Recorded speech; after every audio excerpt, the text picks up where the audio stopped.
you are haunted in opposition. And whatever sources of income you have, the people in government try as much as possible to squeeze those things to make you play ball with them. Okay, so when you heard Atta Mills and President Mahama saying that, Father for all, let us change into a new paradigm so that our politics is cleaned up, and then you remove things like victimization and so on and so on will be removed from it. That is, and then you have another system where they say, oh no, it's just for, we are in power and let us do. So are you being squeezed right now? Are they squeezing you so you can play ball? Oh, sure. How are they doing it? First of all, my son is out of work. He happens to be working with a private company at the harbor. Now that private company operates with a government license. And then you have the management of GPHA squeezing that private company that unless and until my son is sacked, the license will be withdrawn. So my son has to be sacked. So he's in the house as I speak to you. Really? Yes. And then also, I'm a block maker. Everybody knows that I'm a block maker.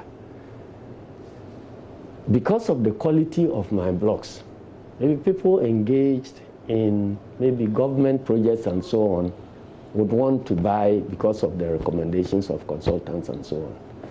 So somebody on a government project comes to buy huge quantities of my pavement blocks. And then government gets to know that this contractor is owing Asiedu Nketia. So if he is paid, then Asiedu Nketia's business will run. So the contractor, 3 years now, has not been paid. And because I trusted him, and so offered him that credit, all my capital on in the block factory here in Accra is locked up. And it is not as if the government institution does not have the money. The money is ready. But simply because... But somehow they won't pay you.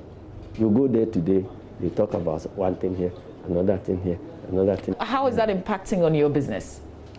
So the business in Accra here is not functioning again. All the workers, they have sent them home.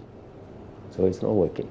So these are some of the little... But they're doing that to you simply because you're General Mosquito, you're the General Secretary of the NDC. They're doing that to your son, for instance, because you're General Mosquito? Yes, because the Gapoha instruction they gave to that businessman, when he said, why? I'm doing my private business, blah, blah, blah. Then they said, look, Asiedu Nketia's son is too politically exposed. When he's here, engaged in clearing of goods and so on, he can import weapons to come and overthrow government, so he must be kicked out.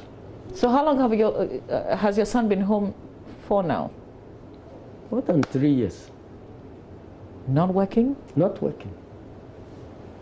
Asiedu Nketia Jr. It's called Asiedu Nketia Jr. And there are several instances. My daughter was also working with another government institution involved in auditing. Because you see, the way I organize my life when I brought up my children, they are very, very strict when it comes to speaking the truth and remaining with the facts. So she happened to be working with a government institution that in the internal audit department of a government institution. She was sent on assignment and given instruction to find something to implicate an innocent person for political reasons. And he says she cannot do that. She will work, these are her findings. She will let somebody else go and redo the work. But she will not sign anything, but she will make her findings because he cannot go and implicate an innocent person. So she came back.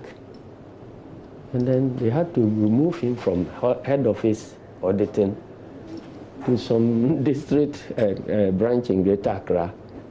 When she went there, the manager there says, there is no desk for you.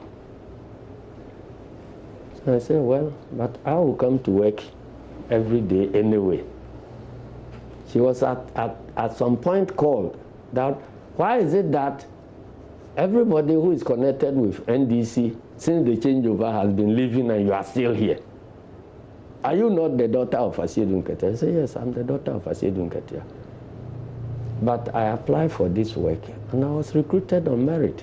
So anybody who wants to sack me, let the person sack me, but I'm not living here. So there may be a day Was she sacked? Did she leave? I'm saying that she was sent somewhere because she refused to implicate an innocent person.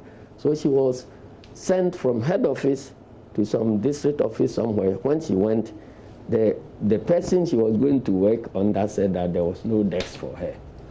But she's still at this place? So she has gotten a Chinese government scholarship, so she's doing her PhD now in China.